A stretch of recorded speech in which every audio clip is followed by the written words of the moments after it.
마음을 시원하게 은혜로 적시시는 말씀에 폭포수. 안녕하세요. 말씀의 폭포수의 김대광 목사입니다. 한 주간도 그리스도 예수 안에서 평안하셨습니까? 네, 우리가 하나님의 은혜로 살고요. 또 주 예수 그리스도의 그 은혜로 승리하는 삶이 성도들의 삶이 되어야 하는 줄 믿습니다. 해마다 가을이면요, 들에는 익은 곡식들로 황금 물결을 이루고요, 농부는 그동안 정성껏 가꾼 곡식을 추수하기 시작하는데요. 이때 잘 익은 곡식은 곳간에 쌓아두고요, 쭉정이는 불에 태워버리는데요.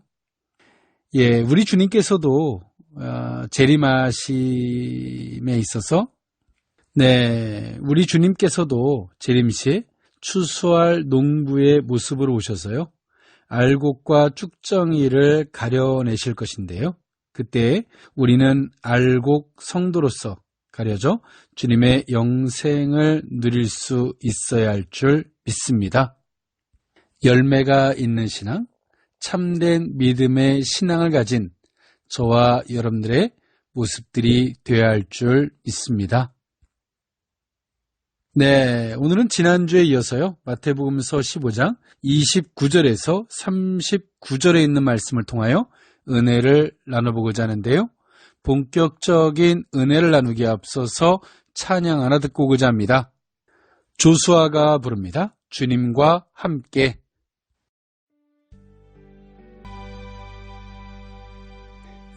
찬양 하나 듣고 왔습니다. 지난주에 이어서요, 마태복음서 15장 29절에서 39절에 있는 말씀을 통하여 은혜를 나눠보고자 하는데요.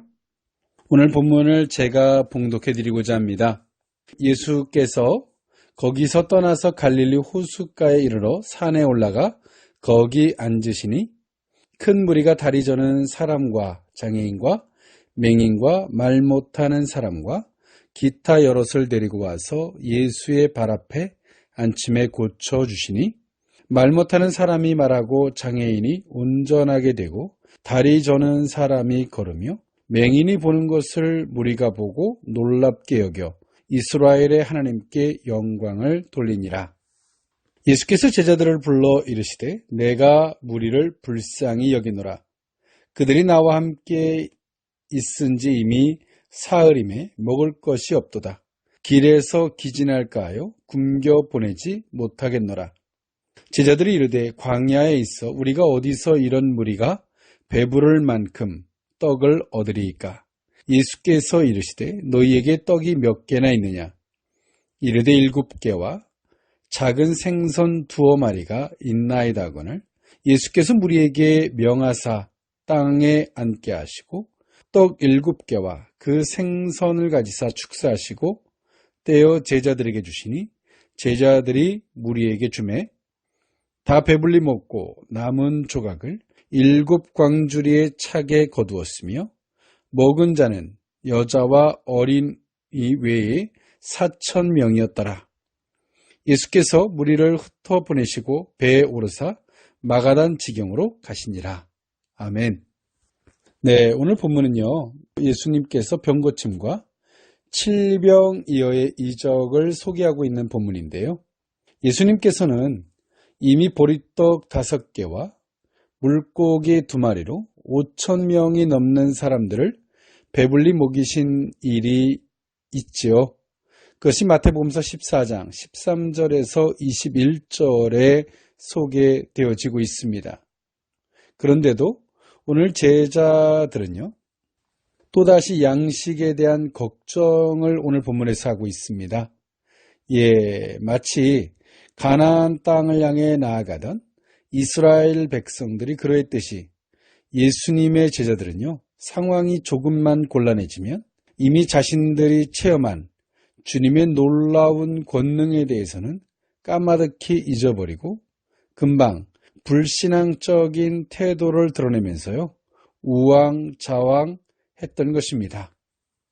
그러나 우리가 처하게 되는 상황이 어떻게 달라지든 간에요. 예수 그리스도께서는 어제나 오늘이나 영원토록 동일하시지요.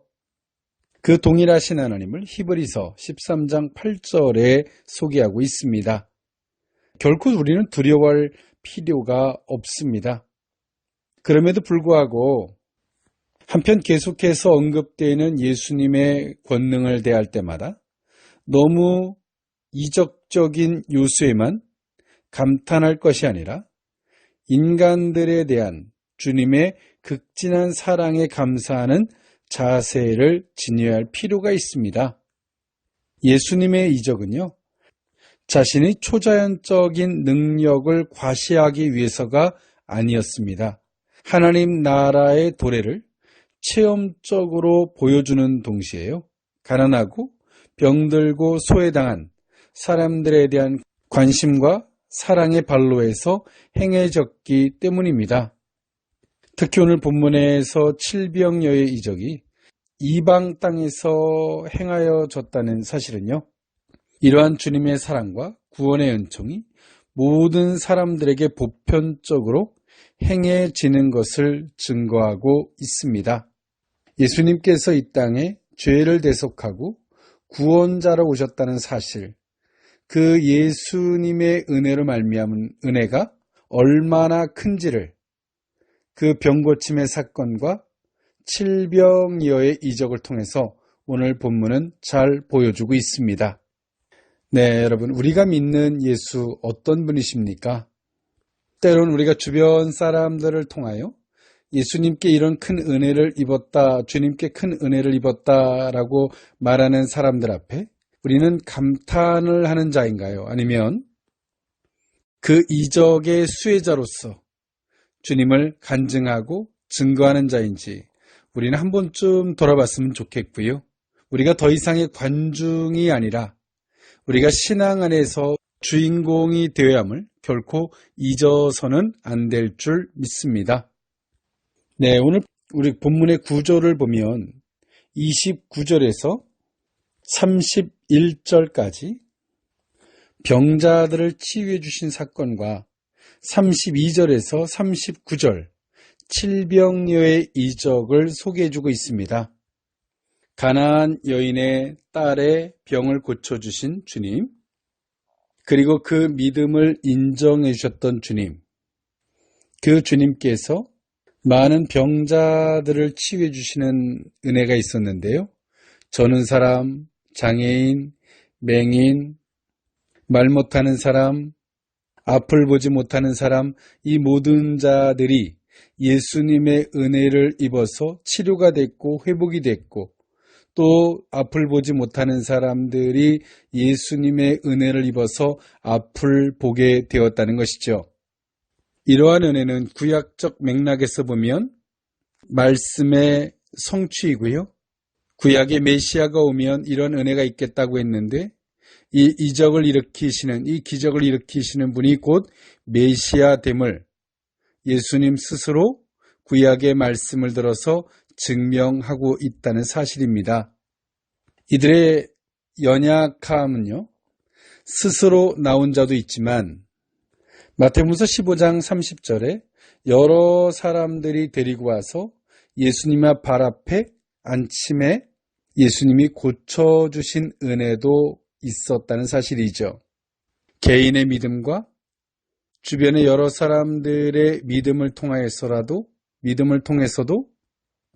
그 병자가 그 은혜를 입었다는 사실을 우리는 한번 폭넓게 생각해 볼 필요가 있다는 사실이죠. 믿음은 누가 대신 해줄 수 있는 영역은 아닙니다. 오직 개인의 믿음이죠. 그런데요, 오늘 본문은 주변 사람들의 믿음을 통해서 그 은혜를 입고 있다는 사실을 우리는 한 번쯤 생각해 봤으면 좋겠습니다. 오늘 마태복음서의 저자는 메시아의 은혜가 얼마나, 구원자의 은혜가 얼마나 큰지를 소개했고요. 칠병여의 이적이 무엇으로부터 시작되었는지를 마태복음서 15장 32절에 소개해주고 있는데요. 예수께서 제자들을 불러 이르시되 내가 무리를 불쌍히 여기노라 라는 말씀을 하셨는데요. 그 칠병이어의 이적이 무리를 불쌍히 여김에서부터 칠병이어의 이적이 시작되었다는 것입니다. 이 칠병이어의 이적은요, 그들이 대단해서도 그들이 무슨 조건을 충족해서가 아니라 예수님께서 그 무리들을 불쌍히 여김에서부터 칠병이어의 이적의 은혜가 있었다는 것입니다. 불쌍히 여기노라. 헬라어로 스프랑크니조마이인데요. 내장, 심장이란 뜻으로요. 가슴 깊은 곳에서부터 우러나오는 사랑과 긍휼의 마음을 표현할 때 사용하는 단어인데요. 예수님은 그 무리들을 향하여 불쌍히 여기고 계셨습니다. 예수님께 은혜를 입고 싶은 자들, 은혜를 입고자 하는 자들이 예수님께 나왔고요. 그 광야에 나온 무리들은 이미 사흘이나 되었고 그들이 양식이 다 소진되어 그 양식이 없을 때 일이었습니다.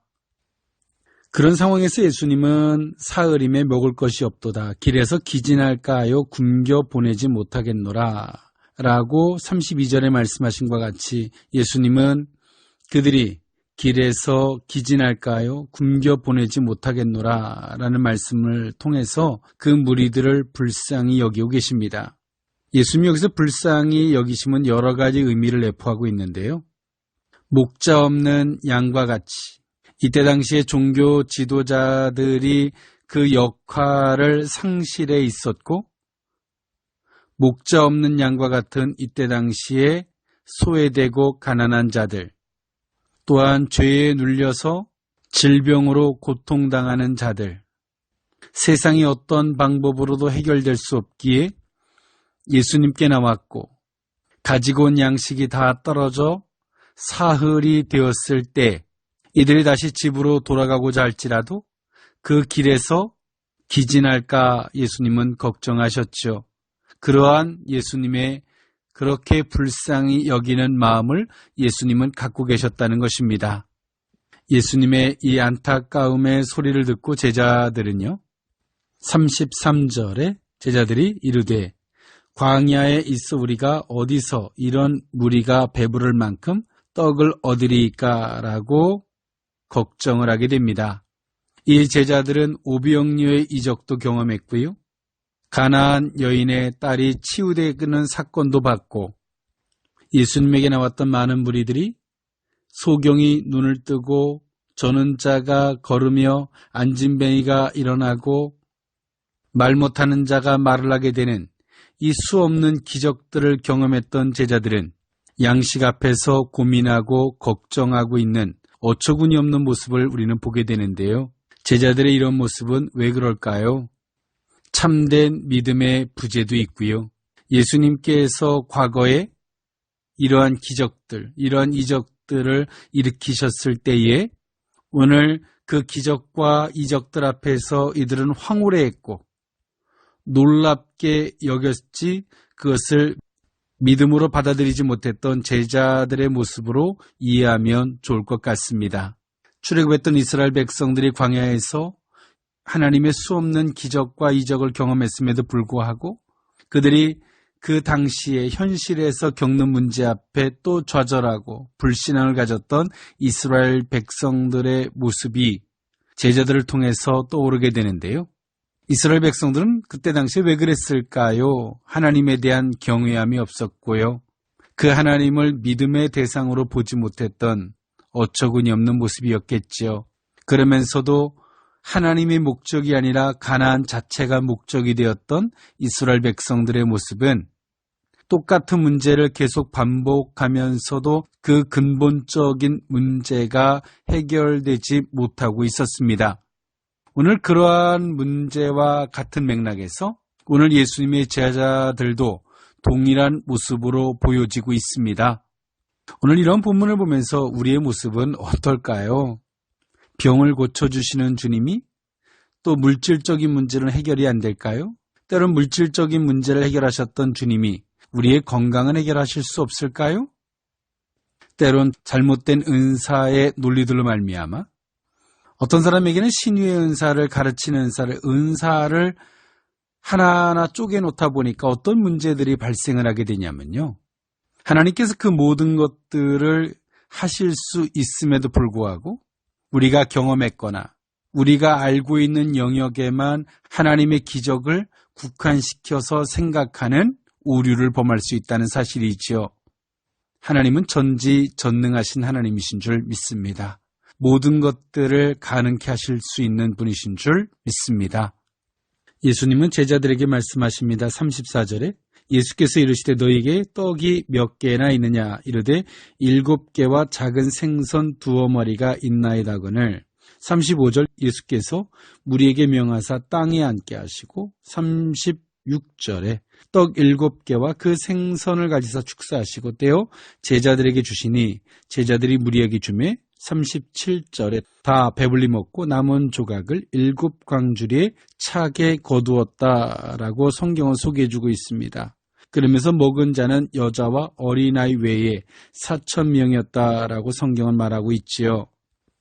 남은 것을 7광주리에 거두었는데요. 15장 37절에요. 이는 개인의 음식을 담아가지고 다니는 작은 손바구니와는 다르게요. 갈대로 만든 큰 바구니로서요. 많은 사람의 음식을 담아 운반하는 데 사용되었던 광주리입니다. 즉 다시 말해서 큰 광주리에 7개로 남은 것을 거두었다는 사실이죠. 오늘 본문은 우리에게 보여줍니다. 예수님 앞에 문제를 가지고 나왔죠. 그러나 이들은 그 문제 앞에서 그들의 양식 따위는 생각조차 하지 못했습니다. 그런데 주님은요, 그들의 연약함도 치료해 주셨고요.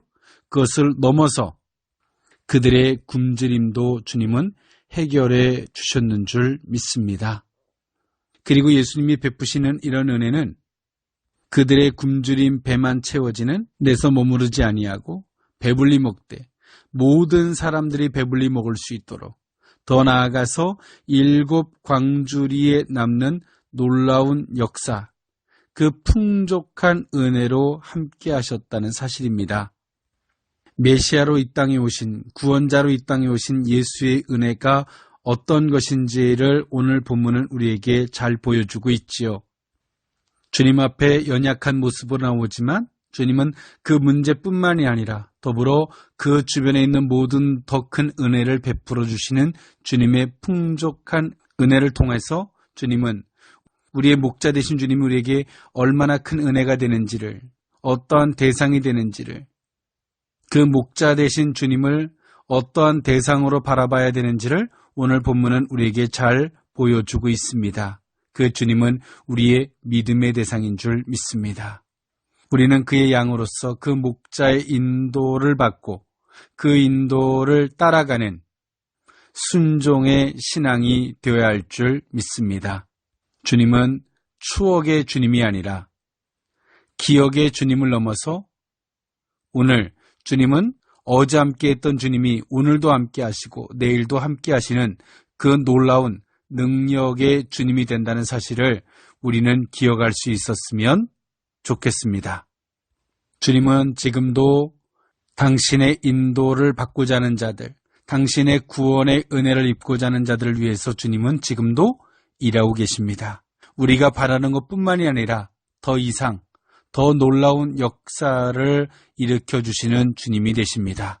그 주님께서 오늘 우리를 불쌍히 여기고 계시다는 것을 우리가 한 번쯤 기억한다면 그 믿음으로 말미암아 그 은혜를 받아 누릴 수 있는 저와 여러분들의 모습들이 될 줄 믿습니다. 네, 저는 찬양 하나 들으면서 물러가고자 하는데요. 한 주간도 건강한 믿음, 주님께 인정받을 만한 믿음, 개인의 구원뿐만이 아니라 우리 옆에 주변 사람들을 주님께로 인도할 수 있는 그 복된 믿음이 저와 여러분들의 믿음이 될 수 있기를 원합니다. 주님은 지금도 일하고 계십니다. 당신의 백성들을 위해서 말입니다. 강중현이 부릅니다. 주가 일하시네. 지금까지 말씀의 폭포수의 김대광 목사였습니다. 감사합니다.